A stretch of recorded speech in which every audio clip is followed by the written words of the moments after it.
Hello दोस्तों, आज मैं आपको यूपी बोर्ड 12th क्लास भौतिक विज्ञान का सिलेबस बताऊंगा कि इस बार 2023-24 के बोर्ड एग्जाम में भौतिक विज्ञान से क्या क्या टॉपिक हटाए गए हैं और क्या क्या टॉपिक हैं।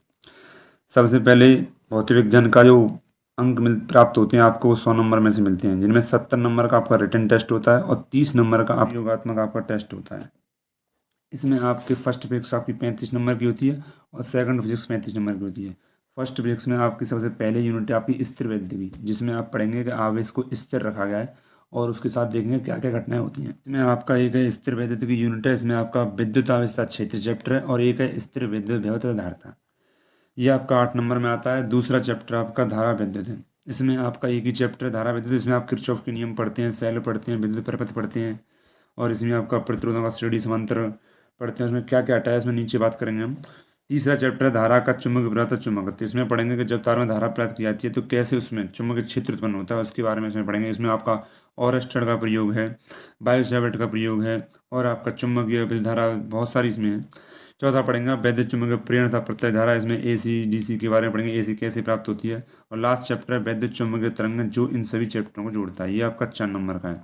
इस प्रकार आपकी फर्स्ट फिजिक्स होती है 35 नंबर की। नीचे मैं बताऊंगा आपको इन सभी चैप्टरों में से क्या क्या हटाया गया और क्या क्या है इनमें जो हमें पढ़ना है। चलो आगे चलते हैं। अब ये आपकी सेकंड केमिस्ट्री। सेकंड केमिस्ट्री में पहली यूनिट है प्रकाश की, और प्रकाश की में आपकी 2 यूनिट है। दो मतलब एक तरह से चैप्टर है। जैसे पहला इसमें किरण प्रकाश की और दूसरा है तरंग प्रकाश की। किरण प्रकाश में आपका प्रकाश को किरण माना गया है और तरंग प्रकाश में प्रकाश को तरंग माना गया है। इस प्रकार इस प्रकाश को पढ़ते हैं और यह पूरे फिजिक्स की मेरे हिसाब से सबसे ज़्यादा अंक दिला सकती है आपको, 13 नंबर। दूसरा चैप्टर है सेकंड फिजिक्स का द्रव्य और द्वैत प्रकृति, यानी इसमें बताया जाएगा कैसे किसी कण की द्वैत प्रकृति होती है और प्रकाश की द्वैत प्रकृति कैसे है। इसमें आइंस्टीन वाइंस्टीन इनके बारे में पढ़ाया जाता है। तीसरा है परमाणु धन आवेग। यहाँ से आपकी शुरू हो जाती है आपकी क्वांटम फिजिक्स, एक तरीके से यहाँ से क्वांटम फिजिक्स में आप प्रवेश करते हैं। फिर है आपकी लास्ट इलेक्ट्रॉनिक युक्तियाँ, इनमें आप सेमी कंडक्टर पढ़ते हैं, पी एन संधि, ट्रांजिस्टर, इनके बारे में पढ़ते हैं। तो आगे बढ़ते हैं। दोनों 35-35 नंबर की होती है। तो इस प्रकार रिटन टेस्ट होता है आपका 70 नंबर का और 30 नंबर का आपको प्रयोग से मिलते हैं। इस प्रकार आपके टोटल 100 नंबर हो जाते हैं। ठीक है, चलो आगे बढ़ते हैं।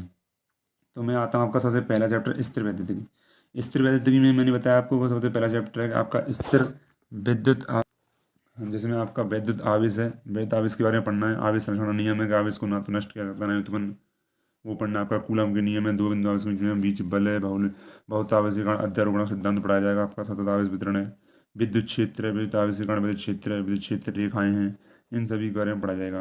विद्युत फ्लक्स, गॉस का नियम था, प्रकृति अनंत लंबाई के एक समान आवेश सीधे तार, समान आवेश अनंत समतल चादर का एक समान आवेश पतले गोले खोल के भीतर तथा बाहर वैद्युत क्षेत्र की तीव्रता ज्ञात करने की, इसमें आपका वैद्युत विभव आ जाएगा। विभवांतर किसी बिंदु आवेश के कारण विद्युत ध्रुव के कारण अक्षीय और निरक्षीय स्थिति आ जाएगा। समव्य पृष्ठ आ जाएगा आपका। इसमें बहुत सारी चीज़ें हैं, इनमें ये है। इनमें मेरे हिसाब से इसमें कोई टॉपिक नहीं हटाया गया है पहले चैप्टर में से, स्थिर ध्रुव से। और जो होगा तो मैं अगले वीडियो में आपको बताऊंगा कि इसमें क्या हटाया गया है। ये सिर्फ ये बताएगा आपको इस चैप्टर में क्या क्या है, क्या क्या आपको पढ़ना है। नीचे फिर आ गया आपका धारा विद्युत, जो कि दूसरी इकाई है आपकी फर्स्ट फिजिक्स। इसमें बहुत सारे टॉपिक उठाए गए हैं जो मैं बताऊंगा आपको अगली अगले वीडियो में बताऊंगा आपको अगली वीडियो में। तो धारा विद्युत में विद्युत धारा है आपका धात्विक चालक में विद्युत आवेशों का प्रभाव है। अपवन वेग है, आप जानते हैं कि किसी चालक तार में जो इलेक्ट्रॉन होते हैं वो एक अनियमित गति करते हैं, जिससे उनका टोटल वेग शून्य रहता है। फिर हम उसमें बैटरी लगा के और उनमें इलेक्ट्रॉन में अब्बा वेग आ जाता है, उसे पढ़ते हैं। गतिशीलता वे धारा, ओम के नियम, ओम का नियम बहुत इंपॉर्टेंट है, आपने हाई स्कूल में पढ़ा हुआ। फिर आपका ओम का नियम, इसमें डिटेल से थोड़ा उसका सदस्य रूप है और उसका आपका एक तरह से उत्पत्ति के नियम वो है आपकी। और विद्युत ऊर्जा शक्ति के बारे में, प्रतिरोधकता, चालकता है, विद्युत भागबल है, सेलों का श्रेणी समांतर क्रम है। लेकिन इसमें से हाँ मुझे ध्यान है, इसमें से एक टॉपिक हटाया गया है सारे चैप्टर में से, एक नहीं, इसमें 3 टॉपिक हटाए गए हैं। जैसे कि प्रतिरोधों का समांतर श्रेणी क्रम नहीं है इसमें, और एक आपका मीटर सेतु नहीं है, और एक आपका व्योम माप नहीं है। ये 3 टॉपिक हटाए गए हैं, इसमें नहीं है। अगला इकाई आपकी विद्युत धारा का चुंबक अपराध चुंबकत्व। चलो इसमें आगे देखते हैं क्या इसमें। मेरे हिसाब से नेक्स्ट वीडियो में अगला पेज खोलते हैं, ये आ गया आपका। तो चुंबकीय क्षेत्रीय संपन्न सबसे पहले इसमें बताया जाएगा आपका ओरस्टेड का प्रयोग, और फिर उसके बाद बताया जाएगा आपका बायो सावर्ट का नियम। ओरस्टेड बताएंगे कि आप कैसे तार से जब धारा प्राप्त किया तो चुंबकीय क्षेत्र बनता है। उसके बाद हम पढ़ते हैं बायो सावर्ट का नियम और उसके अनुप्रयोग। इनमें से आपका धारा लूप पे अगर वही अनुप्रयोग पढ़ना है, एक सीधे तार पे था वो हटा दिया गया है। इसके बाद फिर सीधे आ जाएंगे एम्पीयर के नियम, एम्पीयर के नियम का अनुप्रयोग। और इसमें आपके 3 अनुप्रयोग थे, एक अनंत लंबाई का तार हो और एक सोलेनोइड पे और एक टॉरॉइड पे, यानी कि प्रणालिका पर टॉरॉइड पे। तो इस बार इसमें प्रणालिका पे और अनंत लंबाई की सीधे तार पर रखा गया, टॉरॉइड पर नहीं रखा गया, हटा दिया गया वो। आगे बढ़ेंगे फिर विद्युत क्षेत्र चुंबकीय क्षेत्र में गतिमान आवेश परबल माने कि विद्युत क्षेत्र और चुंबकीय क्षेत्र में कोई बीच में अगर कोई आवेश गतिमान कर दिया उस पर बल कितना लगेगा। फिर एक समान चुंबकीय क्षेत्र में धारावाही चालक पर बल, दो समांतर धारा चालकों के बीच एम्पीयर की परिभाषा, इन दो समांतर धारावाही चालकों के बीच में और जो बल लगता है उसके कारण जो एम्पीयर की परिभाषा आती है, उस एम्पीयर एक एम्पीयर की परिभाषा यहीं पढ़ते हैं हम। उसके बाद आते हैं हम अगले फिर आता है आपका लूप धारा बलागुण। इसमें आपका एक चुंबकीय क्षेत्र में एक लूप रखा जाता है और आगुण उत्पन्न हो जाता है जिससे वो घूमने लगता है। इसी के आधार पर इसी का एक अनुप्रयोग है फिर चलकुंडी धारा गैल्वेनोमीटर है। चलकुंडी गैल्वेनोमीटर पढ़ेंगे, उसकी धारा से रहता है अमीटर, फिर उसका चलकुंडी जो गैल्वेनोमीटर है उसका अमीटर में तथा वोल्टमीटर में रूपांतर पढ़ेंगे। कैसे मतलब किसी धारा मापी को अमीटर में रूपांतर करते हैं और वोल्टमीटर में। तो आपको पता होगा कि जब किसी धारा मापी को अमीटर में रूपांतर करते हैं तो उसके समांतर क्रम में एक शंट प्रतिरोध लगा देते हैं। जैसे ये गैल्वेनोमीटर है, इसके समांतर क्रम में एक शंट प्रतिरोध लगा देंगे।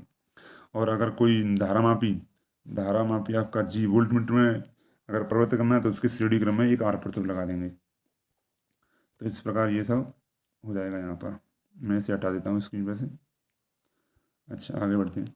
फिर इसके बाद है आपका धारा लूप चुंबकीय ध्रुव के रूप में चुंबकीय ध्रुव पढ़ेंगे। चुंबक के बारे में जैसा चुंबकीय ध्रुव है, चुंबकीय ध्रुव है अक्ष के अनुदिश अक्ष के लंबवत चुंबकीय क्षेत्र की तीव्रता आएगी। इसमें एक समान चुंबकीय ध्रुव पर परागुण है और इसमें मेरे हिसाब से इसमें वो नहीं है पृथ्वी का चुंबकत्व और आपका दिक्पात कोण नति कोण हटा दिए गए इसमें, उन्हें बताऊंगा मैं अगली वीडियो में अलग करके।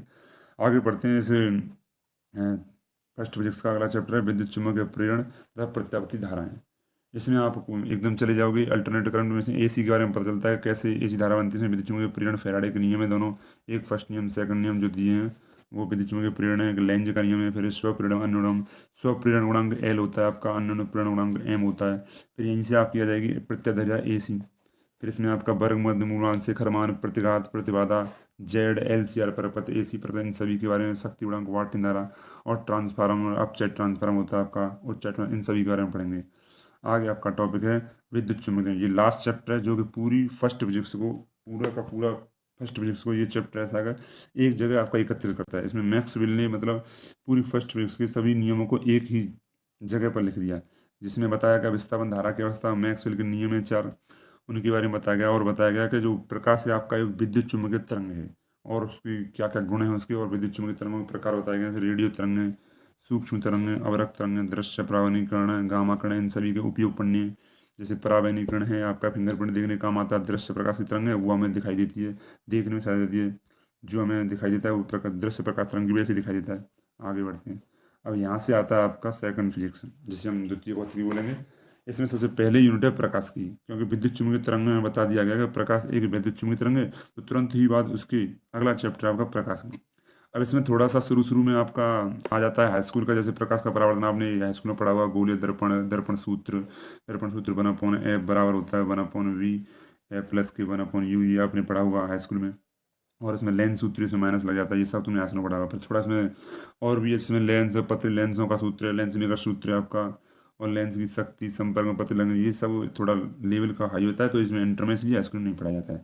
फिर प्रिज्म से होकर प्रकाश का अपवर्तन था परीक्षण कैसे करते हैं। फिर इसमें प्रकाश का प्रकीर्णन है, सूक्ष्मदर्शिता खगोलीय दूरदर्शक परावर्ती परवर्ती इनकी आवर्धन क्षमताएं।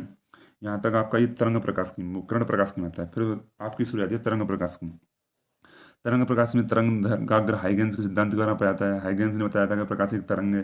फिर उसके नियम दिए थे उसने उसने मतलब परावर्तन और अपवर्तन को अपने नियमों से सिद्ध कर दिया था, लेकिन आगे जाके किसी साइंटिस्ट ने उसके नियमों को खारिज कर दिया। आगे बढ़ते हैं इससे।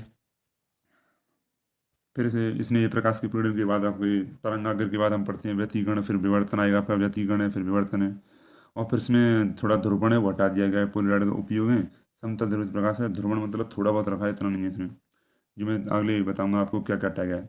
फिर इससे अगला टॉपिक है आपका द्रव तथा विकिरणों की द्वितीय प्रकृति। ये बहुत इंपॉर्टेंट टॉपिक है ये, और जो आपका विद्युत चुम्बकीय तरंग है ये बहुत छोटे टॉपिक हैं और नंबर आपके ये दिलाएंगे, क्योंकि वो आपका 4 नंबर का है, ये आपका 6 नंबर का है। ये बहुत छोटे छोटे टॉपिक हैं और जो आपके बोर्ड में भौतिक विज्ञान के पेपर में आपको नंबर दिला सकते हैं अच्छे। ठीक है, जैसे कि मैं आपको बताऊं कि इसमें ज़्यादा कुछ नहीं है, विकिरणों की द्वैत प्रकृति है, यानी विकिरण यानी इसके बारे में बताया जाएगा कि प्रकाश की द्वैत प्रकृति कैसे है, प्रकाश कण भी है किरण भी है, इसके बारे में। फिर कण की द्वैत प्रकृति होती है। फिर इसमें द्विध्रुवीय तरंग दैर्घ्य आएगी आपकी लैम्डा बराबर H/P, जो द्विध्रुवीय तरंग दैर्घ्य द्विध्रुवीय वैज्ञानिक ने दी थी।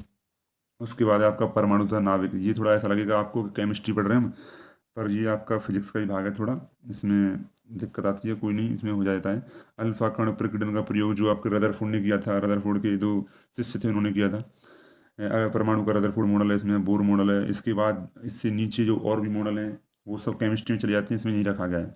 इसका इसमें समभारिक है, समन्यूटरिक है, समस्थानिक है। जैसे कि आपके मैं बताऊँ एग्जाम्पल के तौर पर, जैसे 1H1 1H2 और 1H3 ये सभी आपके समस्थानिक हैं। ऐसे इसमें समभारिक हैं, समन्यूट्रॉनिक हैं। इन सभी के बारे में इसमें बताया जाएगा।